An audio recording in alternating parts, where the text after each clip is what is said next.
Olá, seja bem-vindo ao projeto de memórias do Instituto de Física da Universidade de São Paulo. Esse projeto foi criado e apresentado por mim, Lincoln Ribeiro, e meu amigo Victor Birwald.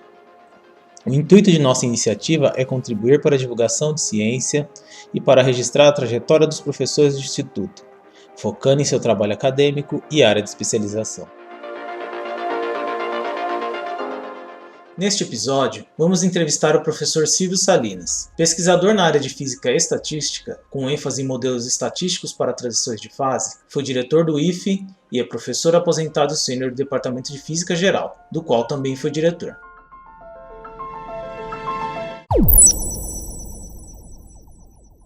Professor, como foi o vestibular para entrar no ITA? Era uma prova dissertativa? Tinha uma entrevista, quais eram as disciplinas de física e matemática nos primeiros anos da sua graduação? Olha, eu me lembro pouco disso, mas o vestibular do ITA era um vestibular, era um vestibular separado, específico para o ITA, não é? E havia outro vestibular específico para a escola politécnica, as engenharias ainda não estavam unificadas, né?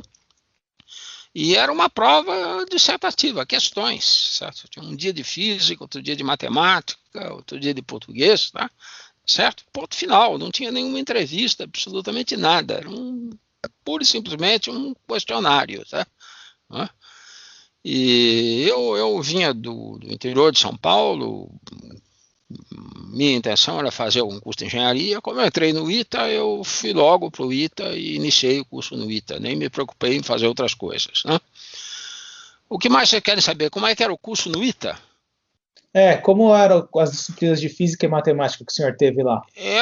O curso no ITA, ele naquela época, e bom, isso até hoje, né? O curso de engenharia é um curso que tem os 2 primeiros anos, é chamado de curso fundamental, e esse curso fundamental no ITA era um curso muito sério sob o ponto de vista de física e matemática, sem dúvida nenhuma. Tinha química também, etc.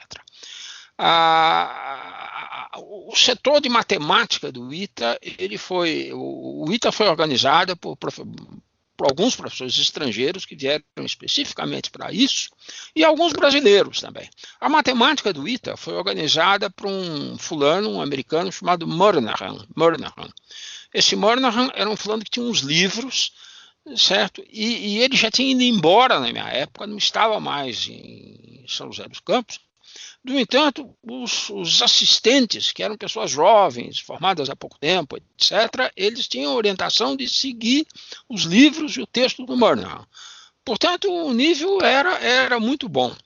Muitos anos mais tarde, eu vinha a saber que esse Moynihan era um matemático aplicado de prestígio nos Estados Unidos, tinha sido chefe do departamento de Johns Hopkins, portanto, era nível alto, sem dúvida nenhuma. A física no ITA, ela foi organizada, etc., por um assistente do professor Vatagin, chamado Paulus Aulus Pompeia. O Pompeia é avô, certo, de um colega meu aí mais jovem, da geração mais jovem, que talvez tenha sido professor de vocês, certo, que é o Raul Abramo, é neto do Pompeia, tá? E o professor Pompeia foi um dos primeiros brasileiros a trabalhar com o professor Vatagin, quando o professor Vatagin veio para formar a Universidade de São Paulo. O professor Vatagin foi procurado pelo brigadeiro que iniciou o ITA, que pediu a ele sugestões. E ele deu como sugestão o professor Pompeia. Então, o professor Pompeia organizou os cursos do ITA. Eu fui aluno do professor Pompeia, realmente a física do ITA era de muito bom nível. Havia vários outros cursos no ITA que eram muito bons níveis. Pessoas do exterior que foram trazidas e algumas outras pessoas eram pessoas daqui de São Paulo que foram para lá, né? Eu me lembro, por exemplo, de um curso de eletromagnetismo, mais voltado à engenharia elétrica, etc., que era também um professor que tinha sido do Instituto da Eletrotécnica, que deve ser um dos primeiros brasileiros a fazer um doutoramento em engenharia elétrica no MIT. Tá? Então, as lembranças do ITA sobre esse aspecto são muito positivas. Se eu não tivesse feito um bom curso fundamental no ITA, eu não teria conseguido mudar para a física mais tarde, né? Isso teria sido impossível, né? Correto? Mas isso ocorreu, tá? Não que todos os alunos gostassem, viu? Havia alunos que queriam coisas muito práticas, engenharia, etc. Então havia muito debate sobre isso na época. Deixa eu só fazer uma curiosidade para vocês, né? O professor Murnaghan, Francis Dominic Murnaghan, era o nome desse fulano, tá? Eu não o conheci, tá? Ele tinha, inclusive, um dos livros que tinha sido traduzido para o português. O outro era em inglês e tinha um número grande, de mais de 100 livros na biblioteca do ITA, de tal forma que todas as pessoas tinham que olhar o livro em inglês logo no primeiro ano, logo de cara, né? Muito mais tarde, eu fiquei sabendo que ele, lendo a biografia de um físico matemático, que é talvez um dos físicos mais importantes do século XX, né? Certo? Um fulano chamado Mark Katz, polonês, Mark Katz. Mark Katz conta que quando ele saiu da Polônia e foi para os Estados Unidos, o chefe do departamento em Johns Hopkins era exatamente o Murnaghan, que o apoiou muito, etc. Então eu percebi que realmente o curso de matemática era alto nível, não há nem dúvida. Tá? Percebi de onde vinha isso. Tá?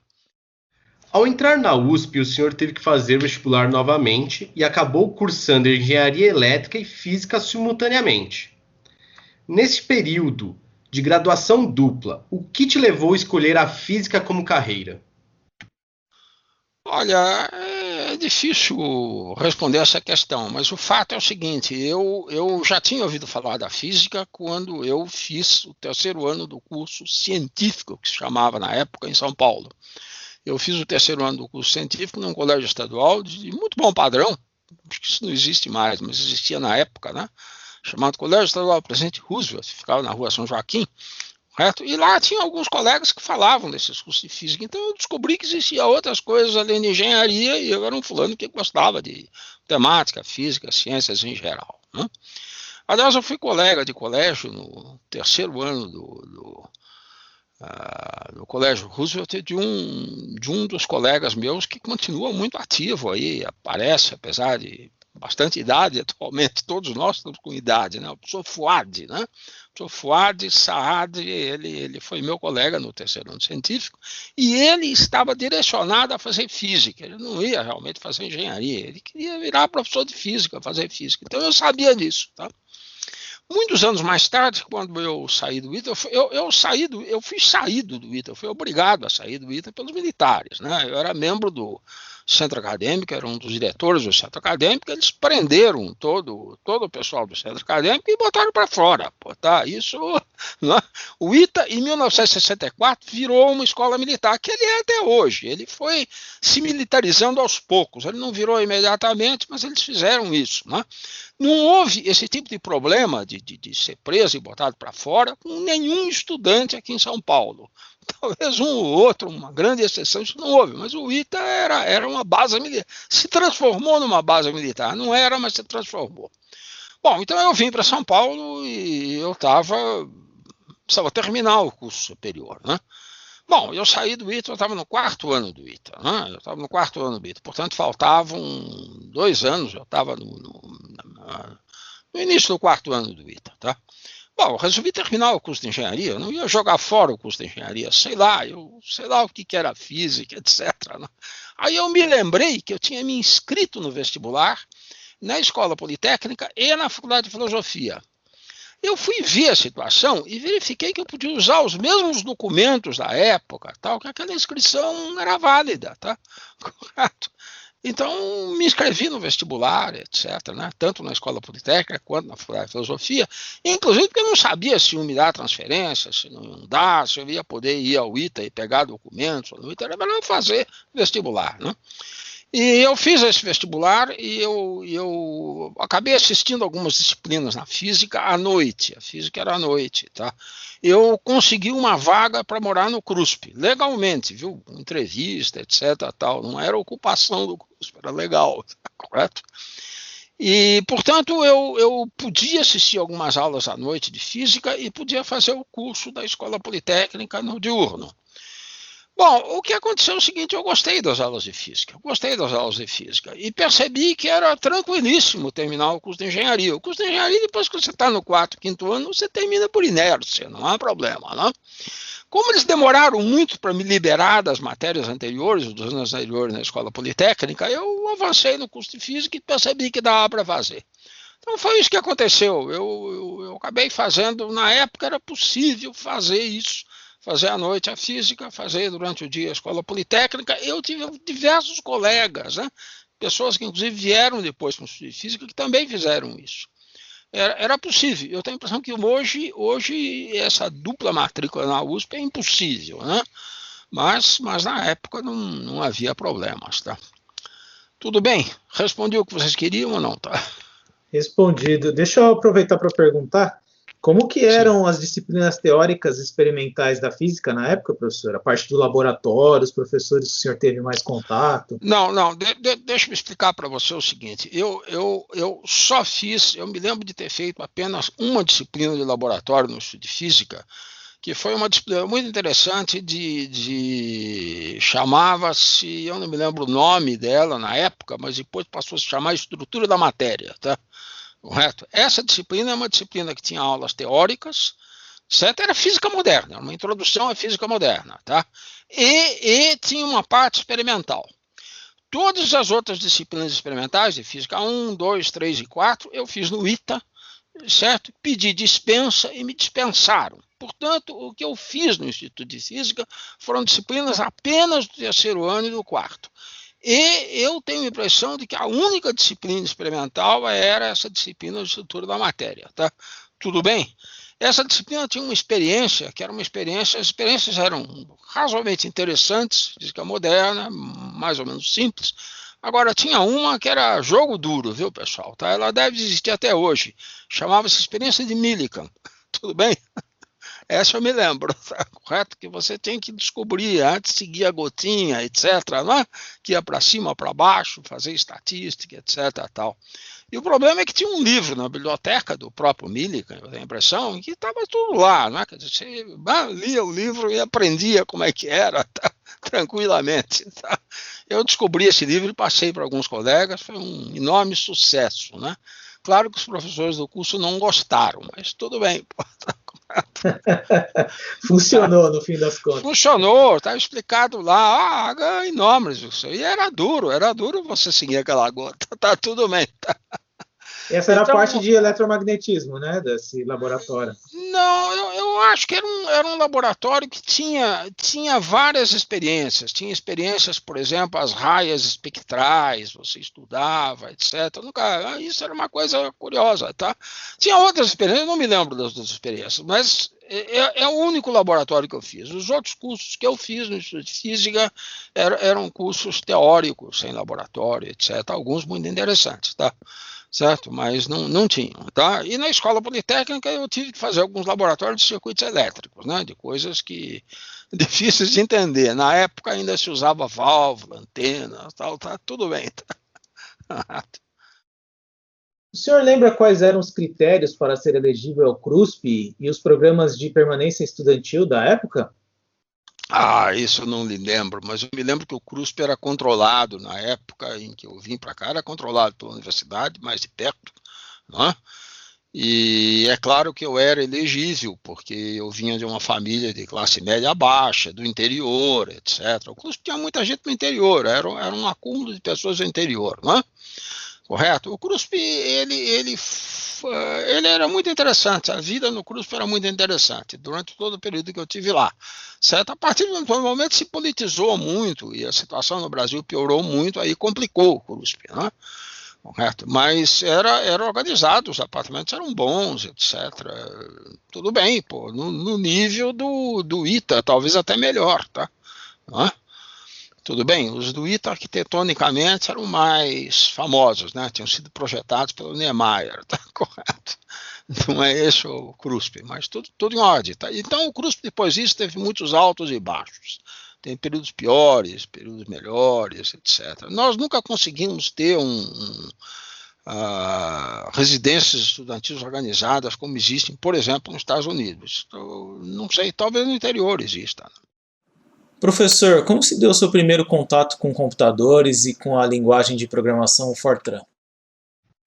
O meu primeiro contato com o Fortran é curioso isso, né? Quer dizer, deixa eu contar o seguinte para vocês. Eu, quando saí do ITA, no ITA eu não fiz nenhum curso de computação, correto? E eu também não fiz uma disciplina de cálculo numérico. O ITA tinha eu tenho a impressão que eles tinham abolido a disciplina de cálculo numérico, que era muito tradicional, etc. Estavam começando, a computação estava começando a entrar, mas não tinha chegado até o quarto ano ainda. Não tinha. Então, eu não fiz esse curso, não fiz um curso de computação no ITA. Bom, aí eu vim para São Paulo, certo? E fui pedindo dispensa de todos os cursos que eu tinha feito no ITA. Na Escola Politécnica eu fui pedindo essas dispensas. Aí tinha um curso de cálculo numérico na Escola Politécnica, e esse daí não me dispensaram. E não me dispensaram justamente porque eu não tinha feito cálculo numérico. Olha, teve 2 cursos do segundo ano da Escola Politécnica que não me dispensaram. Era esse curso de cálculo numérico e um curso de português. Imagine, um curso de português, tá correto? Que eu fui obrigado a fazer. Bom, aí eu tinha que fazer esse curso de cálculo numérico. Aí eu me lembro de ter conversado com uma pessoa, e essa pessoa era um fulano que tinha sido aluno do ITA. Tinha alguns alunos formados no ITA, etc., que tinham vindo para a Universidade de São Paulo, e na verdade foram eles que iniciaram o Centro de Computação da USP, e que iniciaram também o Departamento de Computação que atualmente está no IME, né? O Departamento de Computação do IME.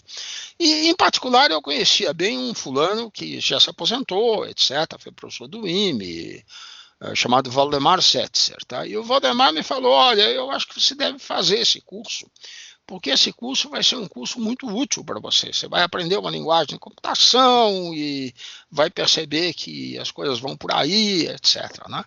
E eu fiz esse curso junto com o pessoal do segundo ano, etc., e de fato, né, essa foi a minha introdução à computação. Eu aprendi Fortran, viu? Aprendi Fortran, fiz programas, etc., etc., etc., e depois, quando eu fiz mestrado, é claro que eu usei o centro de computação que ficava na Escola Politécnica e escrevia programas em Fortran, etc. Olha, eu escrevo programas em Fortran até hoje, viu? Eu não conheço outra linguagem de computação, a não ser que seja Fortran, né? Todos os meus alunos, de vez em quando, dizem, não, Fortran acabou, agora você tem... Tinha uma época que era Algol, né? Depois tal de C, e agora me parece que é Python, né? Tá, tudo bem. De formas que eu aprendi aí. Eu devia ter... Né? Que tinha muitos alunos que podiam fazer as coisas, etc. Então, eu não centralizava muito o cálculo numérico, mas eu aprendi cálculo numérico aí, nessa transição do ITA para a Poli. Tá? É interessante, professor, que a gente fez cálculo numérico e teve também essa discussão entre a performance de Python, de outras linguagens do C, em comparação com o Fortran. E o Fortran continua sendo ainda uma linguagem muito eficiente, né? Por incrível que pareça, né? Quer dizer, aparentemente há muitas bibliotecas em Fortran, você pode usar. Bom, eu só consigo. Claro que eu também sei Basic, as coisas muito simples, né? Dessas maquininhas de calcular, eu sei fazer programação em maquininha de calcular, mas o que eu sei é Fortran, eu sou capaz de fazer Fortran até hoje, né? Tá? E eu não sinto necessidade de fazer outras coisas, tá? Pelo menos na minha fase, tá? O senhor teve a oportunidade de trabalhar com válvulas e viu a transformação que os transistores causaram na sociedade. Computadores, algumas outras máquinas, né, com tecnologia de ponta. Tudo bem. Como o senhor vê a diferença de conteúdo e ensino entre o ITA e na USP, nessa parte da graduação, com relação às novidades tecnológicas e ciência aplicada?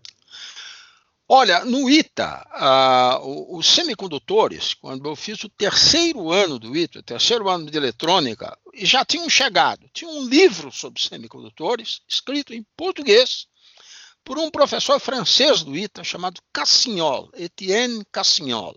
Esse fulano escreveu. Então, o meu contato com semicondutores, né, ele chamava de superfície de Fermi, né, ele chamava de Fermi, correto, tá? Foi ali, quer dizer, o ITA era moderno sobre esse aspecto. Depois eu vim para a Escola Politécnica, tá? E eu já tinha feito esse curso, mas tinha também um curso de semicondutores, etc. Não era só válvulas, já tinha isso, tá? Sem dúvida nenhuma. Na Escola Politécnica tinha pessoas que já estavam certo? Se preparando para essa física de semicondutores, né? Bom, eu acho incrível que até hoje o Brasil não tem uma independência sobre esse aspecto, né? Não tem uma fábrica de chips, não é nada disso, apesar de todas as tentativas, né? Apesar de todas as tentativas, não tem, mas já na minha época, né, esse livro em português de semicondutores, dessa época, desse francês, ele foi publicado, certo, pela Blücher, se não me engano, talvez com apoio da Philips, etc. Então, o curso de engenharia elétrica era um curso atualizado, viu? Não era, e eu tenho a impressão de que ele permanece atualizado, tá? Permanece atualizado.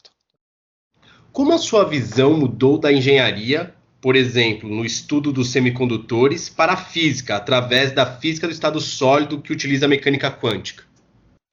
Bom, você vê o seguinte, eu comecei trabalhando em física justamente em física de sólidos. Na verdade, eu sou um físico de sólidos, um físico de teoria de sólidos, né?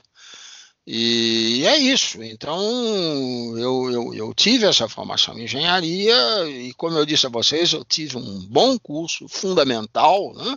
Certo? Depois eu tive bons cursos de mecânica quântica, foi quando eu vim para São Paulo, claro, tá? Então, eu fiz isso. Na verdade, permaneço até hoje como um físico teórico ligado à área de matéria condensada. Hoje em dia não são só sólidos, né? Hoje em dia eu trabalho muito mais em materiais soft matter, né? Matéria mole, etc., né? Mas tudo bem, não há grandes problemas, tá? Tudo em ordem. Eu não sou um físico de teoria de campos, tá? Correto.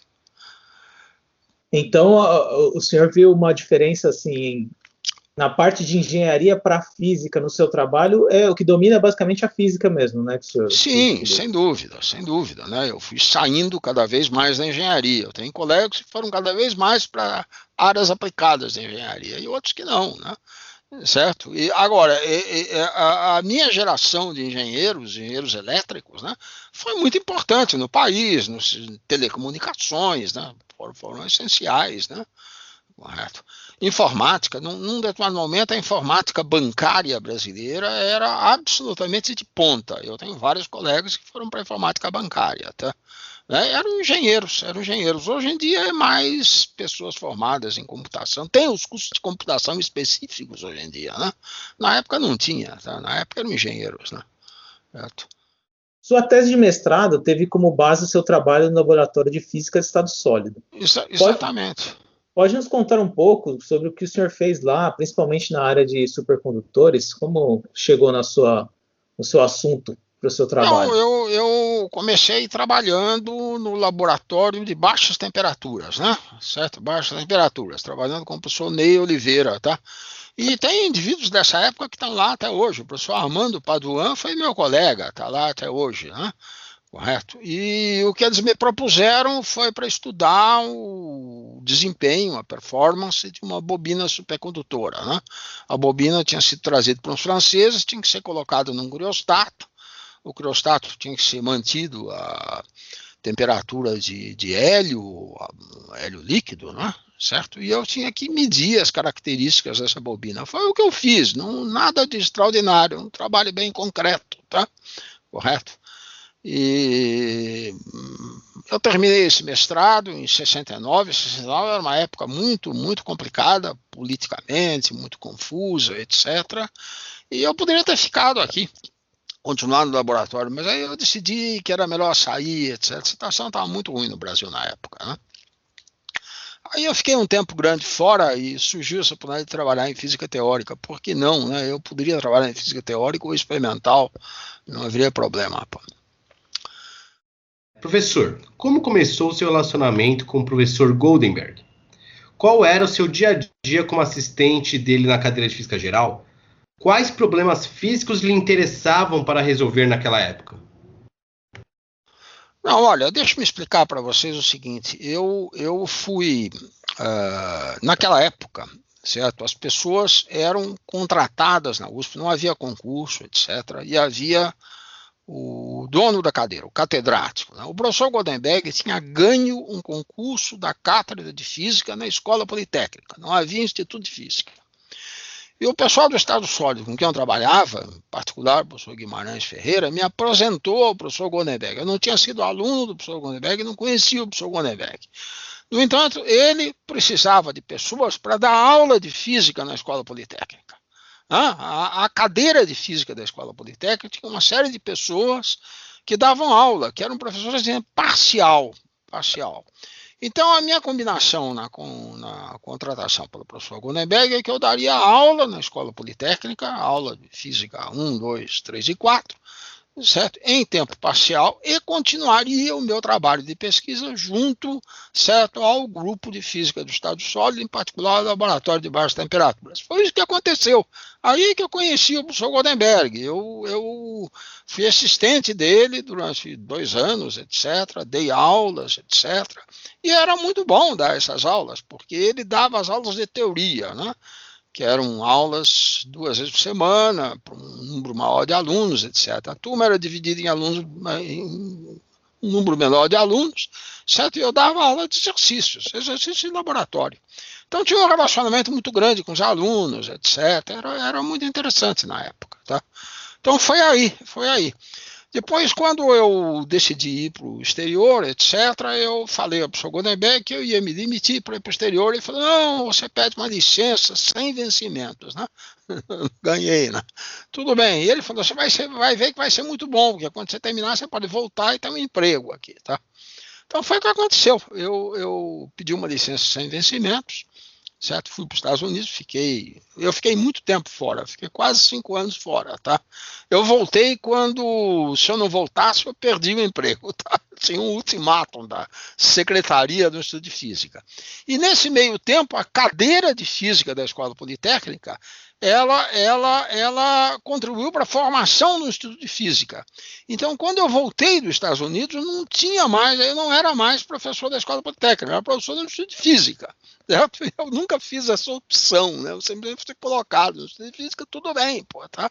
Correto? E sempre tive ótimas relações com o pessoal de física nuclear, né? Eu, uma ocasião, perguntei ao professor Gondenberg se ele queria que eu fizesse alguma coisa em física nuclear. Ele achou que não. Ele falou para mim, não, você tem que continuar trabalhando em física de sólidos, que isso é importante. Tá? Correto? Falei, tudo bem. Tá? Então, foi uma época curiosa. Ele estava escrevendo uns livrinhos para o ensino superior, né? Como catedrático da Escola Politécnica, ele tinha que fazer isso, né? E eu me lembro de ter discutido o livro de eletricidade dele e tal, né, discutimos vários problemas, etc. Ele gostava de ler artigos originais de Ampère, Coulomb, sei lá o que, em francês, tá tudo bem, tá? Bom, professor, é isso, e nessa época que o senhor deu aula na Poli, qual era o formato de contrato? Era com concurso, alguma coisa assim? Não tinha concurso nem nada. O catedrático era todo poderoso. O catedrático podia te contratar, ele propunha, tinha lá um colegiado qualquer na Poli, e ele achou ótimo que eu fosse formado na Poli. Eu era engenheiro formado na Poli, que ótimo, né? E ele, por outro lado, ele podia te despedir também, né? Você não tinha garantia nenhuma, né? Os concursos vieram muito depois. Eu só fiz concurso bem depois, quando já estava no Instituto de Física, né? Bem depois, tá? O sistema era outro sistema completamente diferente, tá? Eu nem vou dizer, era um sistema pior no sentido de que tinha catedráticos que eram indivíduos muito limitados. Não era o caso do Gondenberg. O Gondenberg era um catedrático ilustrado, tá? Completamente diferente, né? E então o sistema mudou, o sistema brasileiro mudou e passou a ser uma cópia do sistema departamental americano, etc., né? E depois é que vieram os concursos públicos. Eu acho que eles engessam bem a coisa, mas tudo bem, é isso que existe, tá? O senhor foi para os Estados Unidos para fazer os seus trabalhos de pós-graduação. Queria que o senhor contasse um pouco como foi o relacionamento com o seu orientador, como era o ambiente de trabalho lá, a qualidade dos laboratórios, bibliotecas, o acesso aos artigos e pesquisadores. Ótimo. Eu trabalhei, eu percebi que no local que eu estava tinha um grupo teórico justamente nessa área de transições de fase, fenômenos críticos. Eu tinha trabalhado em baixas temperaturas, conhecia magnetismo, etc. Então eu podia dialogar com eles perfeitamente, né?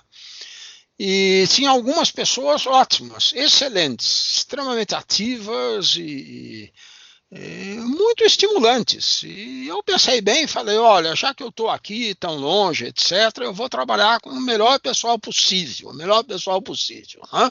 Eu, na realidade, fiquei durante 2 anos como teaching assistant, né?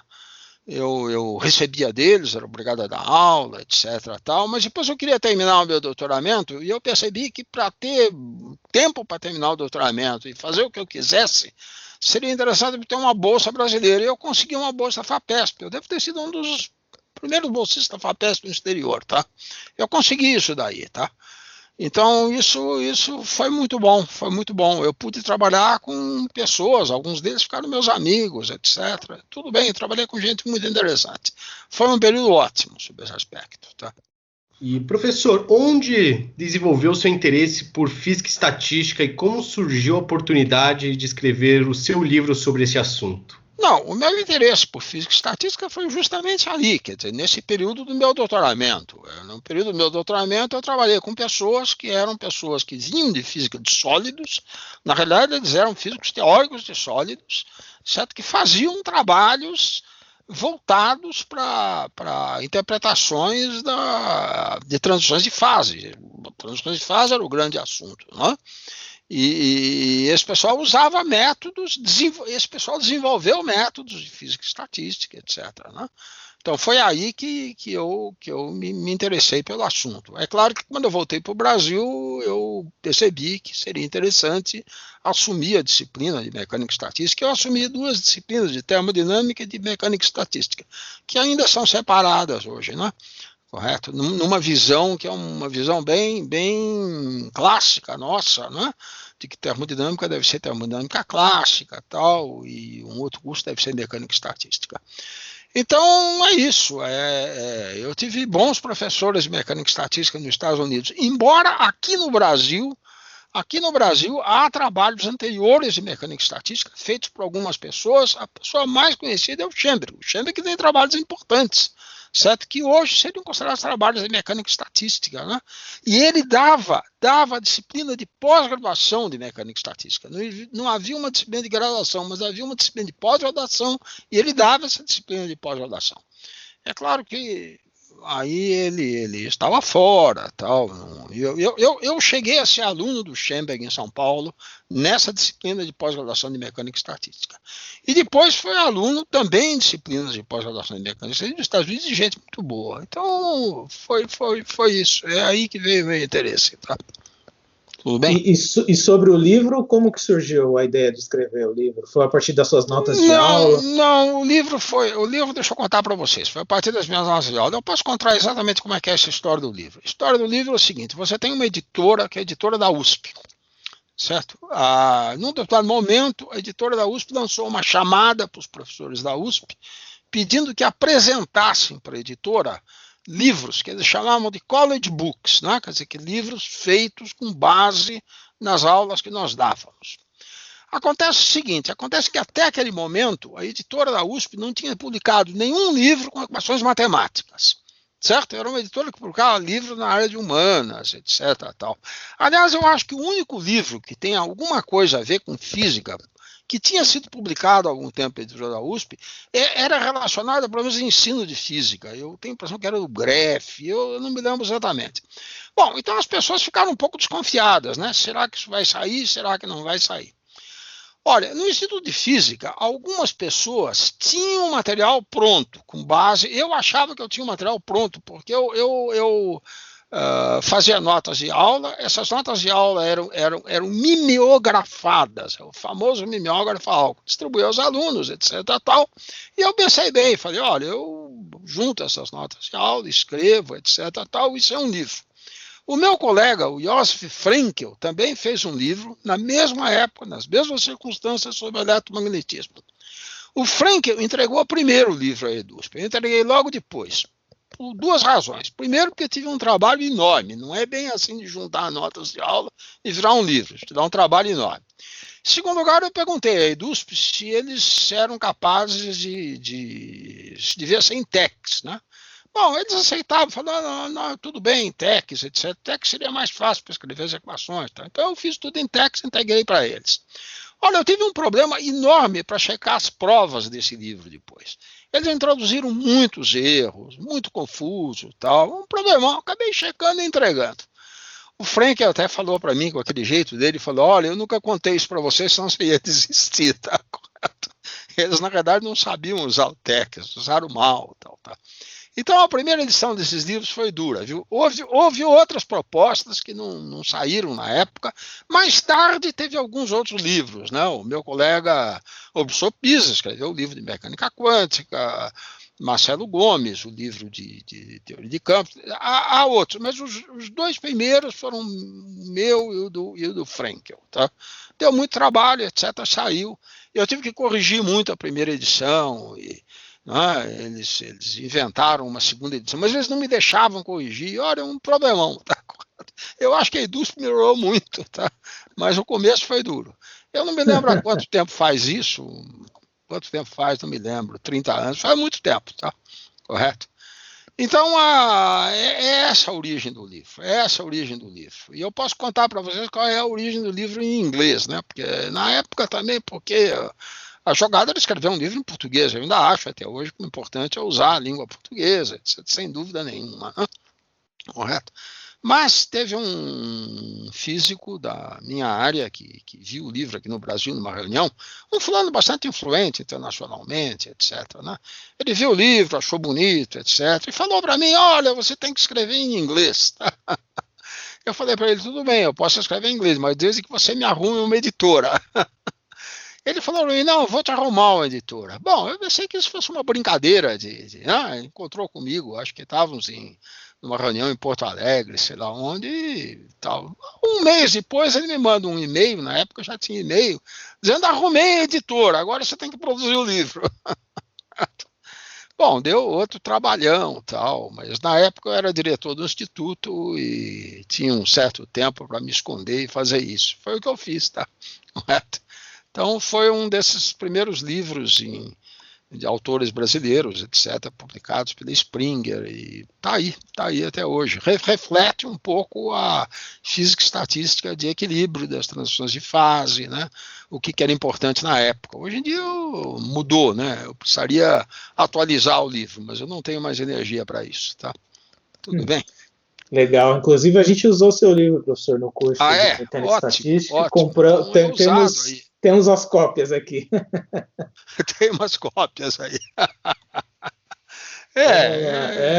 Foi muito legal. Vocês usaram o livro em português ou em inglês? Em português. Em português. Em português. Tá bom. Não, é importante que haja o livro em português. Eu acho muito importante, tá? Eu só fiz em inglês devido a esse fulano, né? É um físico chamado Eugene Stanley. Stanley é meu velho amigo, tá? Correto. Eu não imaginei que ele fosse me mandar um recado dizendo, já arrumei editor, agora tem que sair o livro. Tá? Tudo bem. Que legal que deu certo, né? Deu certo. Agora a EDUSP dá trabalho, viu? Dá trabalho. A EDUSP dá trabalho. Eu nunca quis fazer uma segunda edição pela EDUSP de medo do trabalho. Muito trabalho. Tá? Talvez agora eles estejam muito melhores, hein? Eles sejam outra coisa, tal. Hein? Correto? Talvez.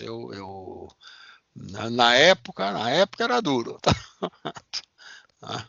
Em seu retorno ao Brasil, quais foram seus principais projetos e pesquisas no Instituto de Física? Bom, eu continuei trabalhando nessa área de transições de fase, mais em sistemas magnéticos. Tive várias colaborações com o laboratório de baixas temperaturas. Né? Eu disse a vocês que eu trabalhei no mestrado com o professor Ney Fernandes de Oliveira, né?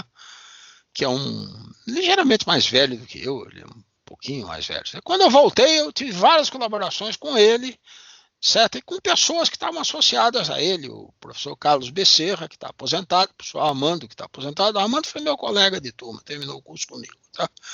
E olha, eu acho que nós fizemos alguns trabalhos bonitos na época. Né? Eu era o físico teórico que fazia interpretação teórica, tá? E teimava com eles. Né? Tá? Na época havia muito interesse em estudar fenômenos multicríticos, né, pontos bicríticos, tetracríticos e coisas desse tipo, tá? Também o comportamento desses materiais magnéticos, isolantes, etc. Então eu tive uma interação grande com eles, tá? É curioso isso, porque no meu doutoramento eu acho que o trabalho mais significativo que eu fiz no doutoramento não foi em magnetismo, foi em ferroeletricidade. E foi exatamente em modelos estatísticos com ligações de hidrogênio, que estavam na moda na época. Certo? Eu gosto desse trabalho até hoje, viu? Desses trabalhos até hoje, tá? Modelos de ligações de hidrogênio, né? Mas quando eu voltei a ter colaborações com o laboratório de magnetismo, tá? Um laboratório de baixas temperaturas, em que o magnetismo em baixas temperaturas é muito importante. O magnetismo é um excelente laboratório para essas ideias todas, e hoje em dia continua sendo um excelente laboratório, inclusive para ideias quânticas, porque hoje em dia as pessoas conseguem ir para baixíssimas temperaturas em que os fenômenos quânticos são fundamentais. Na época, no Instituto de Física, uma das qualidades do Instituto de Física é que o Instituto de Física sempre teve altos campos magnéticos.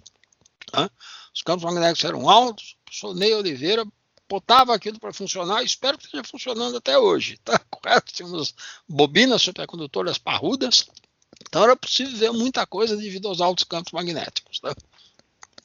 Tudo bem? Eu sempre tive, então, esse contato com o pessoal experimental. Eu não sou um fulano totalmente abstrato, embora eu faça trabalhos, às vezes, abstratos, etc., né?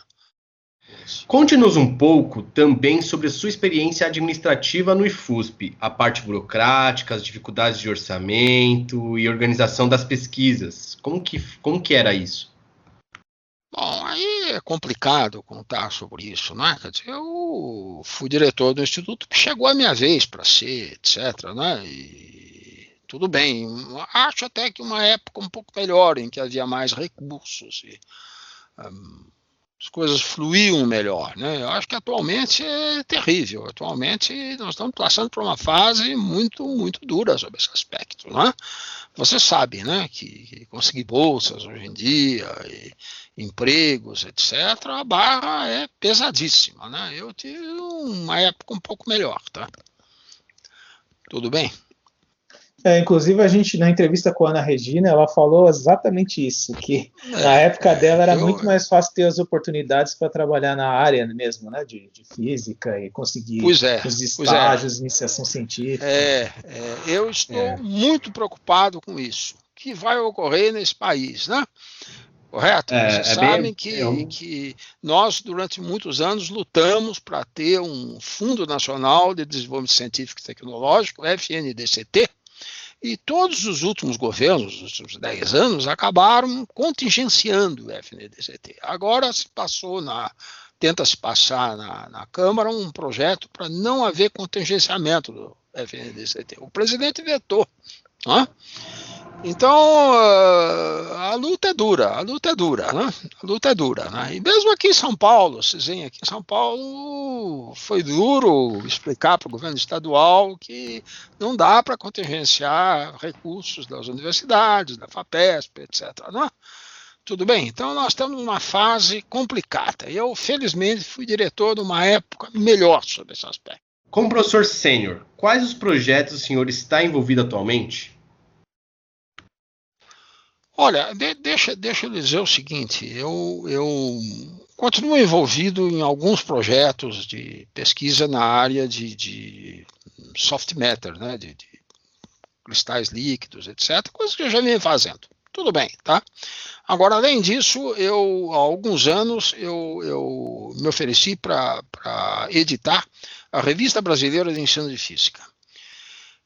Quando eu peguei a revista, uns 5 anos atrás, ela estava quase morrendo.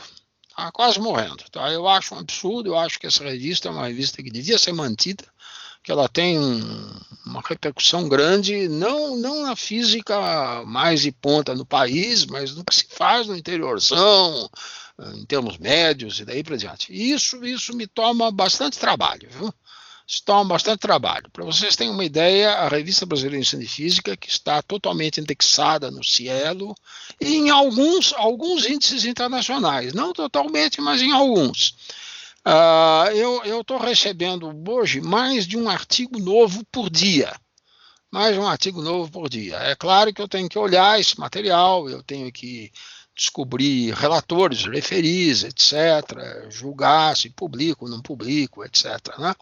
Nós não conseguimos publicar mais do que 30%, 40% desse material. A situação é dura, certo? Então eu estou muito ocupado, tá? Correto? Esse é um trabalho voluntário, eu não precisaria nem ser professor sênior para fazer isso, certo? Mas eu considero que esse trabalho me toma um tempo muito grande, tá? E o senhor teve interesse com alguma outra parte interdisciplinar, professor? Parte de biologia, química ao longo da sua carreira? Olha, de certa forma, eu sempre trabalhei como eu trabalhei com materiais magnéticos, materiais ferroelétricos, etc., há uma certa interface com química, né? Uma certa interface com química, tá? Eu poderia estar no Instituto de Química, perfeitamente, tá? Aliás, isso ocorre nos Estados Unidos. Pessoas na área de Física, Estatística e Termodinâmica também estão em departamentos de Química, né? Isso não é muito comum aqui no Brasil, mas no exterior é comum. Eu poderia estar, tá? A biologia já é um pouco mais complicado. Eu nunca trabalhei de fato em sistemas biológicos. Eu gostaria, mas não surgiu essa oportunidade. Há hoje um interesse enorme em sistemas biológicos, tá? Se eu fosse bem mais jovem, eu teria um interesse muito grande em sistemas biológicos, teria um interesse muito grande também nos desenvolvimentos mais recentes de informática, machine learning e daí para diante, tá? Bom, não é esse o meu caso, tá? E nessa parte da economia também tem vários modelos, né, professor, que usa física Também estatística, tem, né? também Para tem. modelar os agentes. Também tem, são chamados modelos de agentes, né? Quer dizer, que são importantes, não só em economia, também até em ciências sociais, antropologia, etc. Né? Eu tenho um colaborador, um amigo meu francês, etc., que tem até um livro sobre isso. Ele se diz um dos criadores da sociophysics, tá correto? Seja lá o que isso for, né?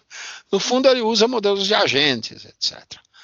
Bom, ok, eu passei um pouco da idade de fazer isso, mas eu acho que isso é importante, certo? E determinados métodos computacionais são muito importantes. Hoje as pessoas precisam saber, precisam trafegar por isso tudo, tá?